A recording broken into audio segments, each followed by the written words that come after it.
ang mga kwento ng pag-ibig, kwento ng buhay at kwento ng pag-asa dito sa Barangay Love Stories. Love Stories.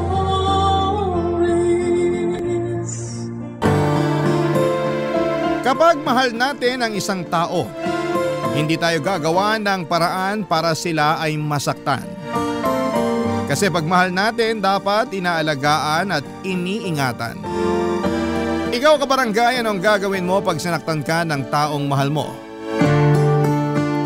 Dear Papa Dudut, sumulat ako sa programa ninyong Barangay Love Stories dahil netong mga nakarang araw ay sobrang lungkot ko.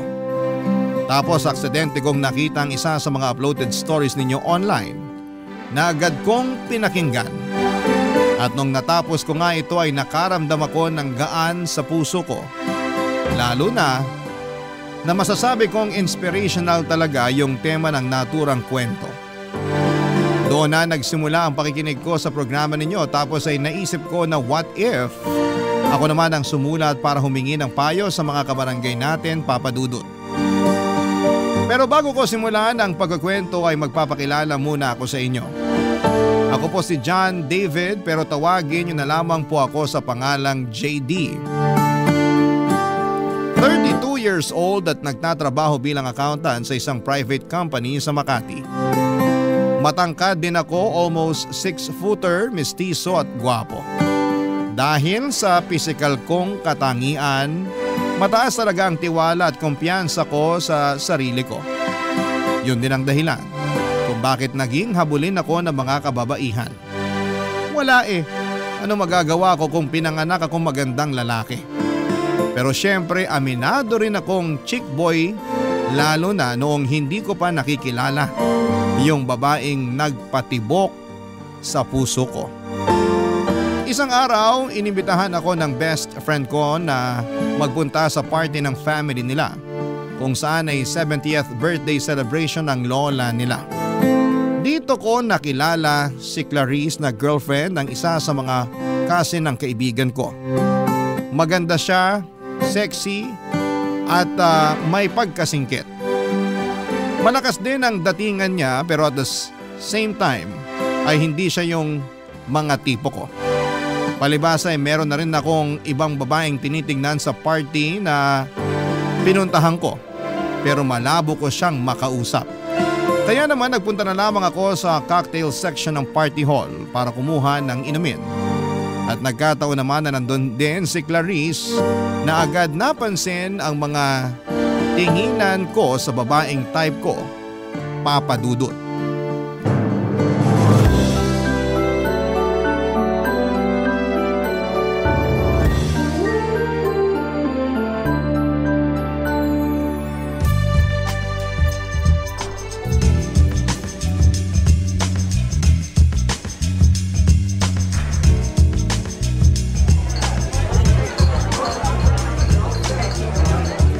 JD, tama?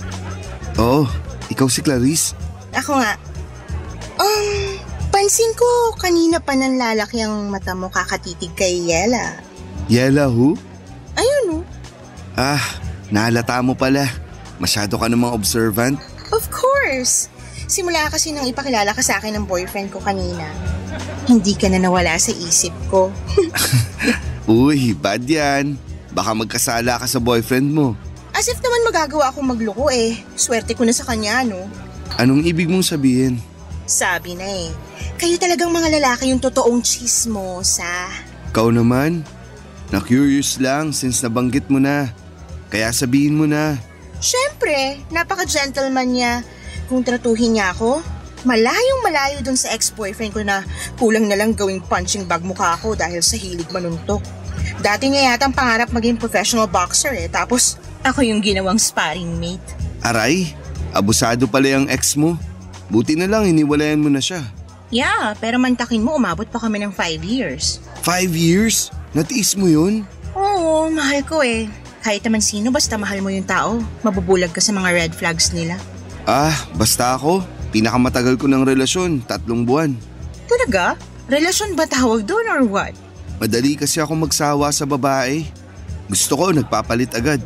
Hindi ko kaya magtiis sa isang relasyon kapag di na ako masaya. Yan talaga ang mga salitaan ng mga certified chick boy. Wala tayong magagawa. Pinanganak tayong gwapo at habulin ng mga babae. Ay nako, pero sa nakikita ko, ikaw naman yung maghahabol sa babae. Balita ko kasi may pagka-man-hater yang si Ella. NBSB din, kaya good luck sa'yo kung paano mo popormahan. Ganun ba? E di pag naging kami, ibig sabihin ako yung magiging unang boyfriend niya. Ganun na nga. Naniniwala naman ako makukuha ako loob niya kasi lahat ng babae nahuhulog sa akin. Tingnan mo ikaw, na-attract ka nga sa akin, di ba? Huwag mo nga sabihin yan, baka may makarinig sa'yo. Ikaw ang may sabi. Nasimula nung ipakilala ka sa akin ng boyfriend mo, di na ako maalis sa isip mo. Kanina yun, hindi na ngayon. Mahal ko yata boyfriend ko, no? Whatever you say. Basta, sinasabi ko sa'yo. Liligawan ko at mapapasagot ko yung si Ella. Good luck ulit, pero ano bang nakita mo sa kanya? Don't get me wrong, maganda naman siya, pero ang baduy pumorma. Sabi ng boyfriend ko, ganyan na raw si Ella kahit ng mga bata pa sila. Mahinhin, dalagang Pilipina. Yun nga yung nagustuhan ko sa kanya eh. Kasi karamihan sa mga babaeng nakikilala ko, nagpapakita agad ng motibo sa akin. Kumbaga, sunggab ng sunggab agad. Pero si Ella, kakaiba sa lahat. Kaya nakuha niya talaga atensyon ko. Excited na ako kung paano mo mababali ang sumpa ng pagiging NBSB ni Ella. Kaya nga tulungan mo ako. Anong gusto mong gawin ko? Kunin mo number niya para sa akin. Sure, hihingin ko sa boyfriend ko.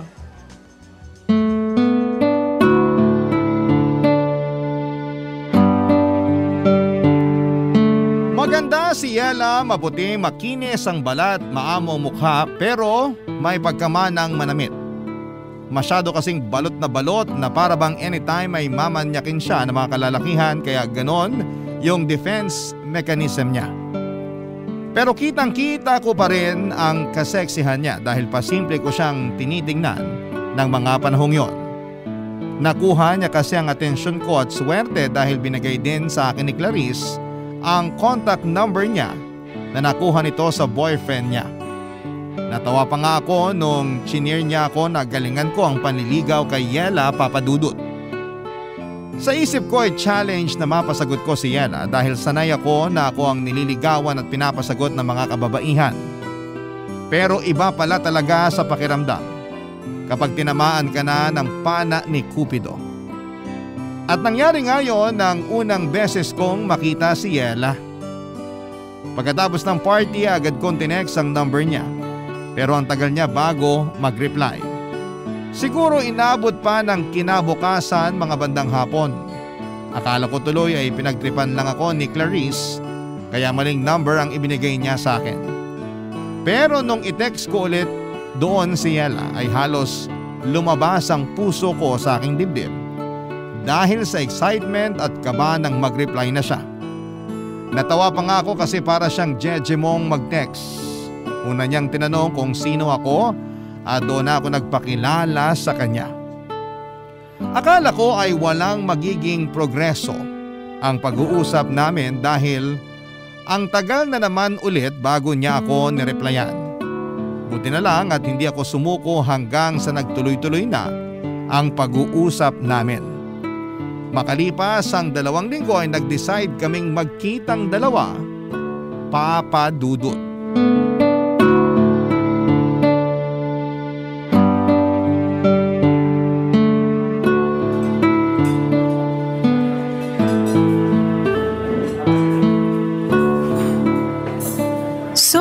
Kay Clarice mo pala nakuhang number ko Oo, kinuha niya sa boyfriend niya na pinsan mo. Kahit kailan talaga yung babaeng yun masyadong mapapil. Bakit? May galit ka ba sa kanya? Wala, pero kasama kasi siya ng mga pinsan ko na nagpupush sa akin na makipag-date para magka-boyfriend na. Excited na raw kasi sila na may ipakilala ako sa pamilya namin. Kahit si Lola, suportado sila. Wala naman sigurong masama sa kagustuhan nilang yun para sa'yo, right? Wala nga. Ako lang siguro yung ayaw. Na-mention ni Clarice na may pagka-man-hater ka raw. Totoo ba yun? What? No, OA talaga ng babaeng yun. Pero baka kaya niya nasabi kasi nga NBSB pa rin ako. Tsaka yung huling nang ligaw sa akin na lalaki, nireject ko agad para hindi na niya ipagpatuloy. Bakit? Hindi ka pa ba ready? Siguro, pero more on wala akong tiwala sa mga lalaki. Huwag ka sanang ma-offend ah. May feeling ako na parang iba ka naman sa kanila. Normally, hindi talaga ako sumasama sa kahit na anong invite ng kung sinong lalaki pero eto tayo ngayon. Pumayag ako mag-usap tayo sa text at magkita ngayon. Hindi naman ako na-offend pero pwede bang malaman yung rason mo? Kasi karamihan sa mga lalaki manloloko. Yung kasing ginawa ng husband ng ate ko sa kanya. Biruin mo, may 2 na silang anak tapos 6 na taon na rin silang kasal. Hindi pa kasama dun yung 4 na taon nilang mag-boyfriend-girlfriend kaya bali 10 taon na silang magkarelasyon. Tapos pinagpalit lang siya sa ibang babae nung mokong na yon na nakilala lang niya doon nung last na nagbakasyon kami sa Boracay. Ay, grabe yung iyak ng ate ko. Kasi pinili talaga nung husband niya yung babaeng yon kesa sa kanila ng mga anak niya. Mali nga yung husband ng ate mo kasi hinayaan niyang masira yung pamilya nila. Pero di naman lahat ng lalaki katulad niya, Yela. Hindi ko naman nila lahat pero kasi… Ay, nung nakaraan lang, yung pinsan naming babae nag-share ng problema sa akin. Close kami nun kaya ako agad yung takbuhan kapag may problema, lalo na pag nagkakalabuan sila ng boyfriend niya. Same problem sa ate ko. Iniwan din siya at pinagpalit sa iba pero ang malupit, binuntis pa siya. Grabe! Awang-awa ako dun sa pinsan ko, para ko na yung kapatid. Hindi niyo na ba nahabol yung lalaki? Paano namin nahabulin? Bigla na lang naglaho na parang bula. Bakit ganyan kayo mga lalaki, ha? Bakit madali sa inyong iwanan at ipagpalit yung mga asawa at girlfriend nyo sa ibang babae? Kahit bagong kilala nyo pa lang. Sandali. Bakit parang kinorner mo naman ako sa tanong mong yan? Sagutin mo na lang, total lalaki ka naman. Gusto ko lang maintindihan kung ano yung tumatakbo sa isip nyo. Hindi naman ako magsasalita para sa karamihan ng mga lalaki. Kasi magkakaiba naman kaming tao. Ay, sa bagay. Bakit mo nga ba naisip na tanungin ka? Sa lagay parang sinabi ko na rin na katulad mo yung mga manlolokong yun. Hindi ka naman siguro manloloko, no? Siyempre hindi. Nirerespeto ko yung mga babae. Dahil may mga kapatid din akong babae. At higit sa lahat, takot ako sa karma. Sakaling magloko ako sa magiging girlfriend ko.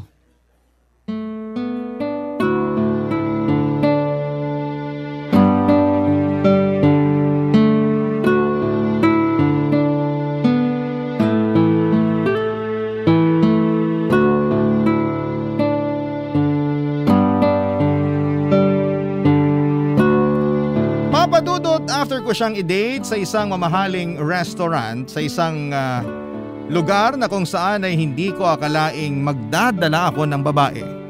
Pinasyal ko naman siya sa park, Papa Dudut, since nabanggit niya na mahilig siya sa nature. At buti na lang dahil maganda ang panahon ng araw na yon. Marami po kaming napag-usapang mga bagay tungkol sa trabaho niya at hobbies niya. Yung iba nga ay mga random things lang pero nagulat ako. Kasi na-enjoy kong pakinggan at malaman yon. After our first meet-up/date ay hinatid ko na si Yela sa apartment na tinutuluyan niya. Pero bago kami maghiwalay ay ninakawan ko siya ng halik sa labi niya. Kabado ako kasi akala ko ay sasampalin niya ako pero kitang-kita ko lang na nag-blush siya at ngumiti, Papa Dudut. Tapos ay nagulat ako kasi bigla niyang inangkla ang mga braso niya sa leg ko. At hinapit ako palapit sa kanya para ipagpatuloy ang aming halikan. Ang date naming yon ay nasundan pa ng ilang paglabas na masasabi kong nauuwi. Or nauuwi sa pag-check-in namin sa motel dahil hindi na talaga namin kayang pigilan ang init ng aming mga katawan. Oo, nakuha ko na si Yela sa kama pero hindi pa kami mag-on. Kaya nag-worry ako ng husto dahil baka wala talaga siyang planong makipagrelasyon sa akin. Pumayag naman siyang ligawan ko pero hindi niya pa rin ako sinasagot. Ewan, hindi lang ako sanay siguro kasi si Yela ang unang babaeng niligawan ko. Kaya naman may pangamba sa puso ko na baka pinapaasa niya lamang talaga ako. At sa huli wala akong mapala sa kanya ng mga panahong yon. Papa Dudut. Barangay Love Stories. Barangay Love Stories. Pero lahat ng agam-agam ko kay Yela ay nawala. Noong pagkaraan ng isang buwan na panliligaw sa kanya ay binigay na niya sa akin ang matamis niyang oo. Grabe. Pakiramdam ko ako na ang pinakamaswerteng lalaki sa mundo dahil girlfriend ko na siya, Papa Dudut. Sa sobrang saya ko noong sinagot niya ako sa isa sa mga date namin, nilibre ko yung mga katabi naming table na kumakain. Wala sobrang in love ako kay Yela at ang sarap-sarap nito sa pakiramdam. Ilang larawan ko yon na para bang hindi na nakasayad sa lupa ang aking mga paa at nakalutang na ako sa ulap, Papa Dudut. Noong naging mag-on kami ni Yela ay doon ko na-discover na marami pa rin kaming pagkakaiba. At dahil nga may pagka-introvert siya, hindi ko siya mayayang pumunta sa mga bar para mag-relax at uminom ng kaunti. Kaya ang ending ay tropa ko na lamang ang niyayaya ko o kung hindi naman sila available ay nagsosolo na lamang ako. Pinapayagan naman ako ni Yela kasi hindi naman siya mahigpit, which I like dahil ayoko nung pakiramdam na kinokontrol ako.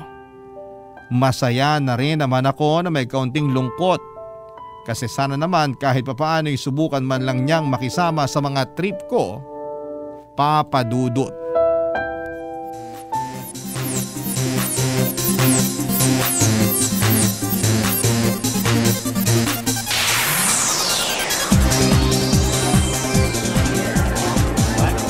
Long time no see, JD. Hi, Clarice! Long time no see rin. May kasama ka ba? Wala, solo trip. Ikaw? Wala rin. Akala ko pa naman kasama mo si Yela. Congratulations pala kasi sa wakas nasira mo na yung sumpa ng pagiging NBSB niya. Thank you. Sabi ko naman sa'yo, mapapa-oo ko siya. Ikaw wala kang tiwala sa kagwapuhan ko. Kasalanan ko bang mawalan ng tiwala sa'yo? Naghuhumiyaw din yung pagiging chick boy mo. Hindi na ako chick boy. Good boy na ako. Nax, pwede ba yun? Ang alam ko kasi once na chick boy ka na, forever chick boy ka na. Masyado ka namang judgmental. Okay, pero bakit mag-isa ka lang ngayon dito? At dito pa talaga sa bar? Kasi ayaw naman sumama ni Yela. Hindi raw siya mahilig sa ganitong klase ng lugar. Maingay, tapos magulo. At di rin kasi umiinom yun. Pero alam naman niya na nandito ako. Kanina lang, kausap ko nga siya bago kita nakita Uy, updated yan. Malapit na tuloy ako maniwala na nagpapaka-good boy ka na talaga. Siyempre, mahal ko si Yela Kaya lang... Kaya lang ano? Kasi ang dami-dami naming pagkakaiba, lalo na sa hobbies. Nakakatampo lang kasi.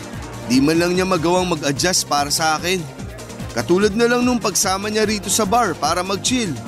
Last time, sinamahan ko siya sa pottery lesson niya. Kahit na di ko gustong napuputikan yung mga kamay ko. Basta makita ko lang siyang masaya. Masaya na rin ako. Tapos kamakailan lang din, sinamahan ko siya dun sa one-day workshop tungkol sa flower arrangement. Uy, maganda yon. Hindi ka ba nag-enjoy? Hindi, kasi panay ang bahin ko. Allergic ako sa mga bulaklak. Ang ending, nagpa-ER ako ng wala sa oras dahil lumala yung allergy ko. Grabe yun. Grabe nga. Kung ako yan, magagalit ako kay Yela kasi mukhang pinipilit ka niyang gawin yung mga bagay na hindi mo naman gusto. Ikaw na may sabi. Ganun talaga kapag mahal mo yung tao. Oo nga, pero hirap niyan kasi bago pa lang kayo magkarelasyon Baka mamaya maging dahilan niya ng mga away niyo. Okay na yun. Naka-move on na ako dun. Saka humingi na rin naman ng sorry si Yela. Thankful siya kasi sinamahan ko pa rin daw siya. Nangako na lang siya na babawi sa akin. Kaya nga akala ko sasamahan niya ako nung niyaya ko siya mag-bar. Pero hindi. Kaya eto, mag-isa lang ako. Ikaw, nasan boyfriend mo? He's busy. May business trip ilang araw na. At miss na miss ko na nga. Kaya lang ano magagawa ko? Karibal ko yata doon, hindi ibang babae kundi trabaho niya. Wala talagang perfect na relasyon, no? Kasi kahit gaano pa natin kamahal yung mga jowa natin, may pagkukulang pa rin sila sa atin. Totoo rin naman kasi may tampo rin ako sa boyfriend ko. Hindi niya kasi ako pinagbigyan kahit bago man lang siya umalis. Isipin mo 2 linggo ko pa siya bago ulit makita. Tapos lagi pa siyang busy sa work. Pagbigyan? Sa kama. Kaya dinadaan ko na lang sa pag-inom eh. Cheers para sa atin na nagsisolo trip tonight. Yeah. Cheers! Gosh, ang sarap kahit na ang pait. Gusto ko pa ng isa. Sure ka? Baka malasing ka agad niyan ha? Nandiyan ka naman eh. Di mo naman ako pababayaan, diba? Oo naman. Akong bahala sa'yo. Lasing na lasing si Clarice pero nagtira ako ng pang-uwi namin. Ako ang nag-asikaso sa kanya at plano kong isakay na lang siya ng taxi. Pero hinatak ako ni Clarice sa loob ng naturang taxi na pinara ko para sa kanya at pilit na pinapasama ako. Kaya wala na akong nagawa pa. Naisip kong i-check-in na lamang siya sa isang motel para doon magpalipas ng gabi. Tapos ay iiwanan ko na siya doon at uuwi na. Pero dahil sa kalasingan at init ng katawan ay hindi ko napigilan ang sarili ko na mahumaling kay Clarice. Nagsimula lang yon sa paghawak at halikan hanggang sa may nangyari na sa aming dalawa. Nakailang rounds din kami bago kami nakatulog sa sobrang pagod. Kinabukasan ay hiyang-hiya kami sa mga sarili namin nang nahimasmasan na kami. Nakiusap ako sa kanya na huwag ipagsasabi kahit kanino ang nangyari sa amin dahil mahal ko ang pinsan niya. Sumang-ayon naman si Clarice dahil may boyfriend din siya noong mga panahong yon. Nauna ako mag-check out sa kanya at agad kong tinext si Yela. Dumaan ako sa coffee shop at binili yung paborito niyang kape. Sunod kong pinuntahan ay yung pinakamasarap na cake and pastry shop na kinakainan namin. At bumili din ako doon na kasama kong dinala sa kanya. Gulat na gulat pa nga ang girlfriend ko nang sumulpot ako sa tapat ng apartment niya kasi hindi niya inakala na pupunta talaga ako, Papa Dudut. Pinapasok naman ako ni Yela at pinagsaluhan namin yung dala kong coffee at cake. Tuwang-tuwa siya kaya masaya na rin ako. Pero kinakain pa rin po ako ng konsensya ko dahil sa panluloko sa kanya at sa girlfriend pa talaga ng pinsan niya. Pero wala akong planong aminin lahat ng yon kay Yela, Papa Dudut. Kaya nga para mawala na yung konsensyang nararamdaman ko, mas lalo kong pinaramdam sa kanya na mahal ko siya. At pagkalipas nga ng isa pang buwan ay niyaya ko na siyang magpakasal. Umoo naman si Yela at simpleng garden wedding yung nangyari. Invited pa nga si Clarice at grabe ang kaba ko. Pero nairaos naman ang seremonya ng kasal namin ni Yela nang walang nangyayaring gulo. O baka masyado lang akong praning pero hindi nyo naman ako masisisi, Papa Dudut. Fast forward. Tumira kami ni Yela sa 2-story na bahay na matagal ko nang binili. Tuluyan ko nang kinalimutan yung kasalanan ko sa kanya at sinabi ko sa sarili ko na magsisimula na kami ng bagong buhay. Kaya lang sa loob ng 3 buwan namin bilang mag-asawa ay sinubo kami ng kapalaran, Papa Dudut.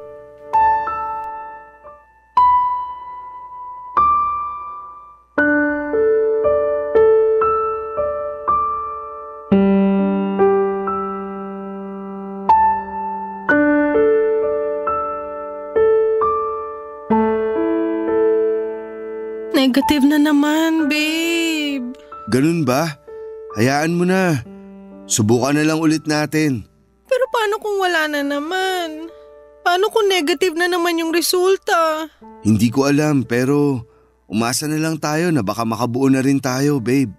Pero pagod na akong umasa para lang mabigo na naman. Hindi na tayo bumabata. Gusto ko na magka-baby tayo, babe. Ikaw ba ayaw mo pa? Siyempre gusto ko pero kung hindi pa binibigay sa atin, anong magagawa natin? So ganun na lang yun? Anong ganun na lang yun? Gusto mo na tanggapin na lang natin na hindi na tayo magkakaanak, ganun ba? Wala akong sinasabing ganyan, Yela. Sa tono mo kasi parang okay lang sa'yo na hanggang ngayon wala pa rin tayong baby. Eh ano ang gagawin ko? Sige nga, sabihin mo yung gagawin ko at gagawin ko. Bakit mo ako Ikaw kasi, para kang bata kung umasal. Ako pa pala yung parang bata umasal masisisi mo ba ako? Ginagawa naman natin yung lahat pero parang wala pa rin. Bakit ganon? Bakit yung iba ang dali lang sa kanila magka-baby? Pero bakit tayo hirap na hirap? Ano bang mali sa katawan ko? Nakakainis naman. Babe, makinig ka, okay? Makinig ka sa akin, please. Titigan mo ako sa mga mata, Yela. Nakikinig ako sa'yo. Ikaw na ang may sabi. Ginagawa naman natin ang lahat. Kaya nga tiyagain lang natin. Sundin natin yung sinabi ng doktor na gagawin para makabuo tayo.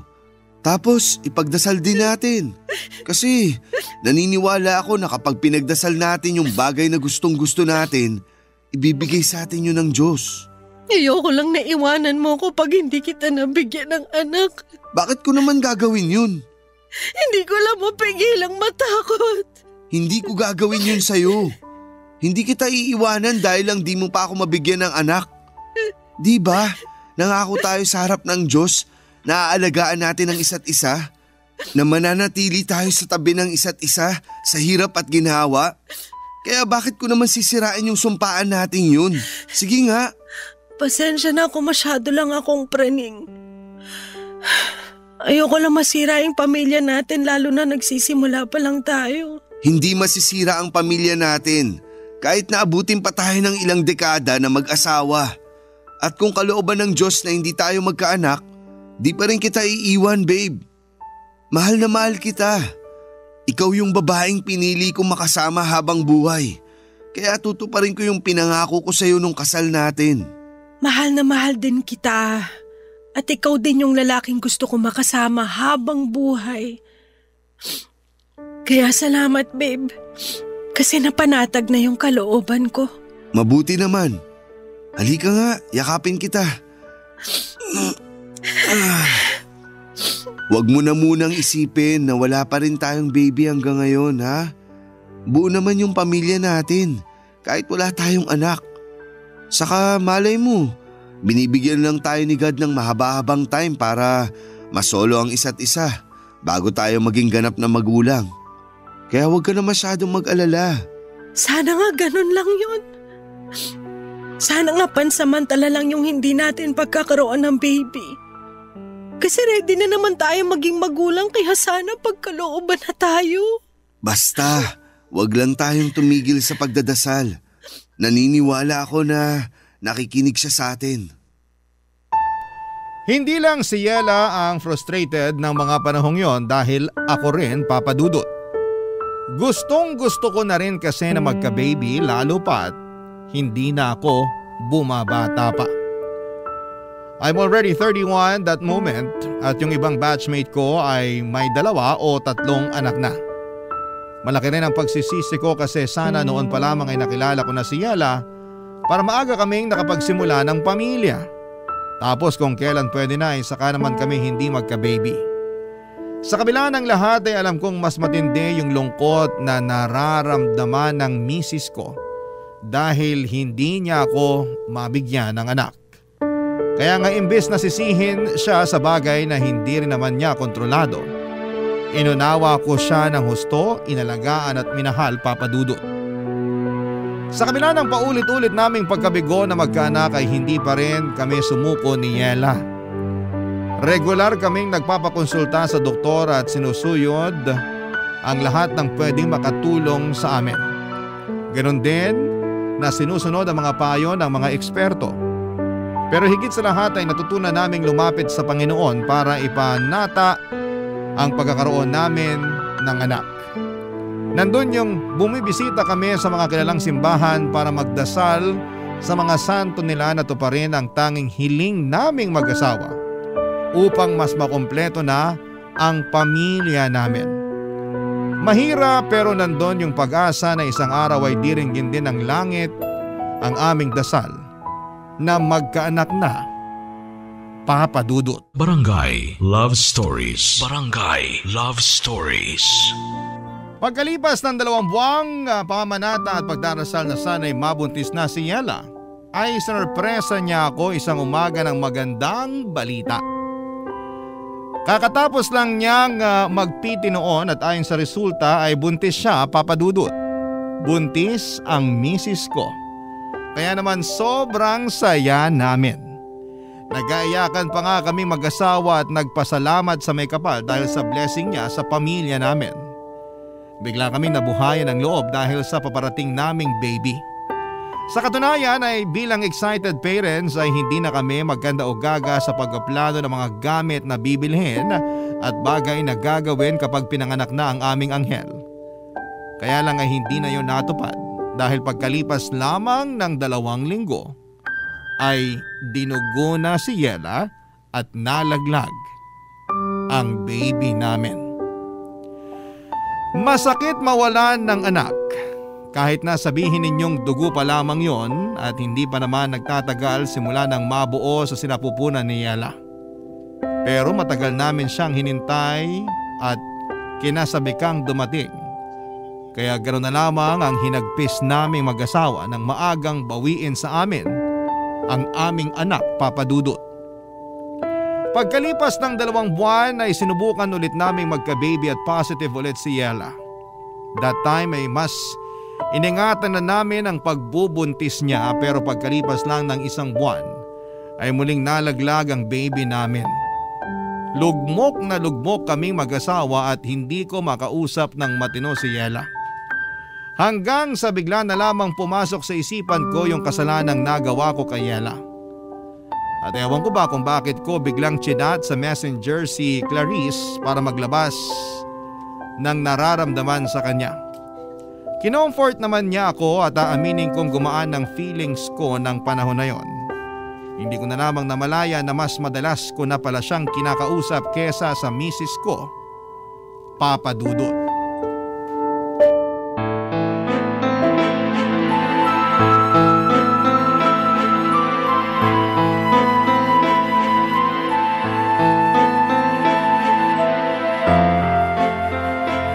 Hayop ka, JD! Ano to? Ano to? Yela, ano ba? Bakit mo binato sa akin yung cellphone mo? Nakuha mo pa magtanong? Galing mo rin umarteng inosente, ito lang ginagawang kademonyo, ano? Hindi ko alam yung sinasabi mo. Ikaw tong masyadong mainit dyan. Nananahimik lang ako rito tapos nambabato ka bigla dyan. Bakit di mo tignan yung cellphone bago mo depensahan yung kasinungalingan mo? Tignan natin kung makapagmaang-maangang ka pa. Ano ba kasi to? Babe, magpapaliwanag ako. Wala ka nang dapat ipaliwanag!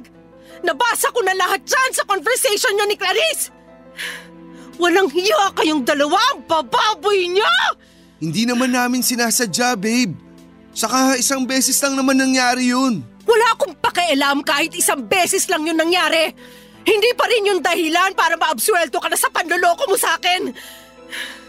Kaya pala, ang lambing-lambing mo nung araw na yon kasi may kasalanan ka, demonyo ka. May papunta-punta ka pa sa apartment ko at padala-dala ng kape at pagkain, yung pala. Gusto mo lang linisin yung konsensya mo.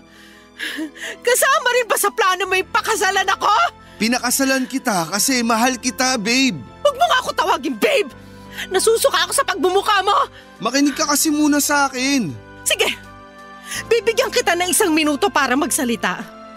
Sabihin mo na lahat ng gusto mong sabihin. Siguraduhin mo lang na makukumbinsi mo ko sa mga idadahilan mo dahil kung hindi, ewan ko na lang. Please, Yela. Huwag mo akong iwan. Hindi ko kakayanin pag nawala ka sa akin. Mahal kita eh. Yung nangyari sa amin ni Clarice, wala lang yun. Dahil lang yun sa alak. Saka kasalanan niya kasi inakit niya ako. Nagmagandang loob lang ako na i-check-in siya nun sa motel. Kasi lasing na lasing siya. Pero siya tong nagbigay ng motibo. Pero pinatulan mo pa rin. Ibig sabihin gusto mo rin. Ibig sabihin malisyoso ka. Kaya ginalaw mo siya. O tapos ano na ngayon? Ha? Sa kanya ka naman nagpapa-comfort kasi alam mong devastated ako dahil sa pagkawala ng mga anak natin? Ha? Ganun ba yun, JD? Hindi lang naman ikaw yung nagluluksa. Ako rin naman. Pero napaka-unfair mo. At ako pa yung unfair? Oo, kasi akala mo ikaw lang yung nawalan eh. Ako rin naman. Lagi kang nagagalit sa akin na para bang kasalanan ko kung bakit di nabubuhay yung mga anak natin. Hindi mo ako kinakausap kaya sino kakausapin ko? Tapos doon ko na naisip si Clarice kasi alam kong maiintindihan niya ako at di nga ako nagkamali. Ang kapal ng mukha mo! Wala kaming ginagawang masama ni Clarice. Nagpapa-comfort lang ako sa kanya. Pero bakit ka nagpapa-comfort sa ibang babae? May asawa kang tao! Alam mo, napakabulok ng katwiran mo! Walang ginagawang masama, natikman nyo na nga yung isa't isa! Yela, huwag kang magsalita ng ganyan. Bakit? Nahihiya ka? Aba, dapat lang na mahiya ka kasi nakakahiya naman talaga yung ginawa nyo! Nakakadiri kayo! Nasusuka ako sa inyo! Galit na galit sa akin si Yela nang malaman ang panluloko ko sa kanya noong hindi pa kami kasal. Pero wala na rin naman ako magagawa para itama ang pagkakamaling yon dahil sa nangyari na. Pilit kong pinaintindi sa kanya na dala lamang yon ang kalasingan at bugso ng damdamin pero nagbingi-bingihan si Yela sa mga rason ko. Hindi ko na alam ang gagawin ko noon at naiyak na lamang din ako sa sobrang aburido dahil sa kamalasang nangyayari sa pamilya namin. Galit na galit sa akin si Yela, kulang na lamang ay isumpa niya ako, Papa Dudut.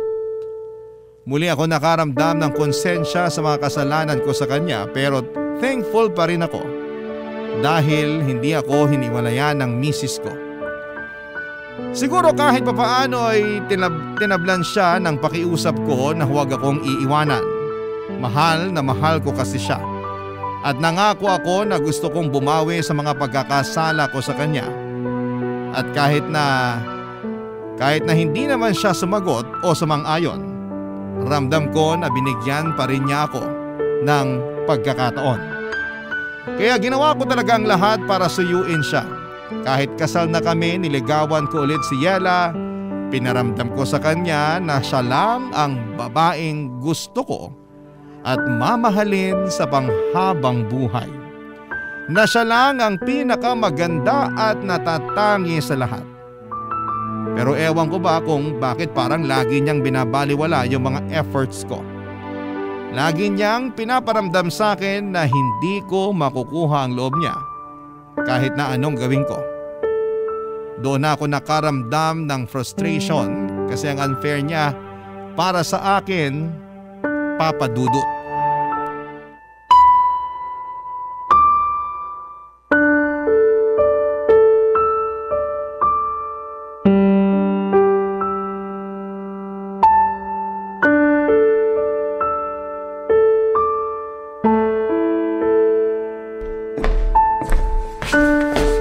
Babe, pinagluto kita ng paborito mong sopas.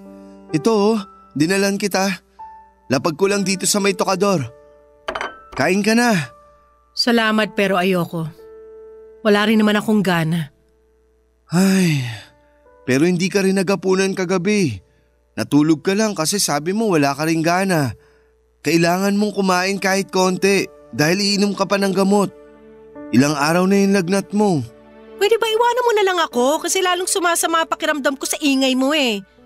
Dami mong sinasabi, naiinis ako. Nag-aalala lang naman ako sa'yo. Wala akong pakialam. Yela naman, di mo kailangang sumigaw.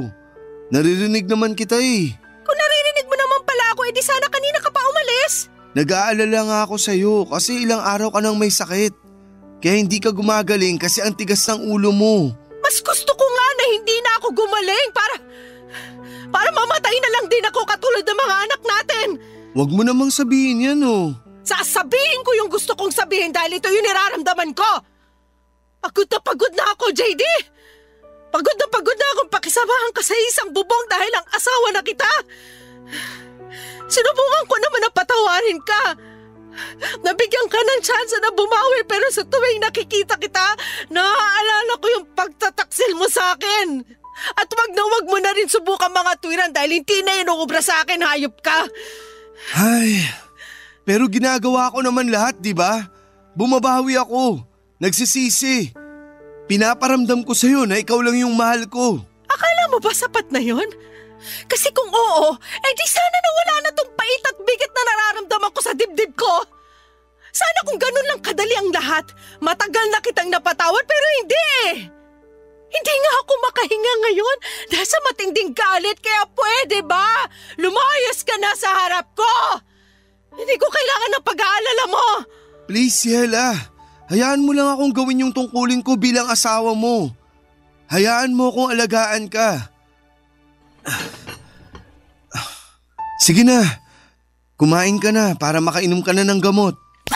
Sabi nga ayoko niyan! Bakit mo ginawa yun? Nag-aaksaya ka ng pagkain. Ikaw kasi kulit mo eh! Sinabing ayoko ng sopas mo, pinagpipilitan mo pa. Tsaka nung malay ko kung nilagyan mo pala yan ng lason para matuluyan na ako. Nang sa ganon, kayo na ni Clarisse magsama. Walang ganon. Masyado ka lang praning. Masisisi mo ba ako? Eh kasalanan mo kung bakit ako nagkakaganito. Kaya magtiis ka. Kasi ito na yung ganti ko sa'yo. Sisiguraduhin kong ikaw ang susuko sa ating dalawa dahil hindi na mangyayari na pabalik tayo sa dati. Wala kang dapat na sisihin kundi sarili mo. Kaya linisin mo na yung kalat at umalis ka na sa harapan ko! Wala akong nagawa ng mga panahong yon kundi ang sundin ang gusto ni Yela. Niligpit ko yung natapong sopas at nagkalat na bubog ng mangkok bago siya iniwang nakahiga at umiiyak sa kwarto namin. At kahit na anong pakiusap at pagpapaamo ko sa kanya, Papa Dudut, ay paulit-ulit niya rin akong pinagtatabuyan. Hindi ko na po alam ang gagawin ko. Lugmok na lugmok ako kasi nagbago na ng tuluyan ang babaeng pinakamamahal ko. Pero sa kabila ng lahat ay hindi pa rin ako tumigil na mag-effort para mapatunayan kay Yela na nagsisisi na ako sa mga nagawa ko sa kanya, Papa Dudut. Mahal na mahal ko si Yela at ayokong masira ang pamilya namin dahil lang sa mga kasalanan ko sa nakaraan. Kaya lang napapagod din naman ako, napapatanong ako sa sarili ko kung tama ba ang trato sa akin ni Yela o masyado na siyang nagiging unfair. Para sa akin ay hindi ko deserve na tiisin ang ganito katagal, lalo pa humingi naman ako ng tawad at pilit na nagbabagong buhay na. Sana po ay mapayuhan ako ng mga kabarangay natin sa problemang pinagdadaanan ko, Papa Dudut. Hanggang dito na lamang po ang sulat ko and thank you in advance. Sakali pong mapili po ninyong i-ere ang aking kwento. God bless and more power sa Barangay Love Stories. Ang inyong forever kapuso at kabarangay, JD. Nagustuhan ng iyong napakinggan? Ituloy yan via live stream sa www.gmanetwork.com/radio. Barangay LS 97.1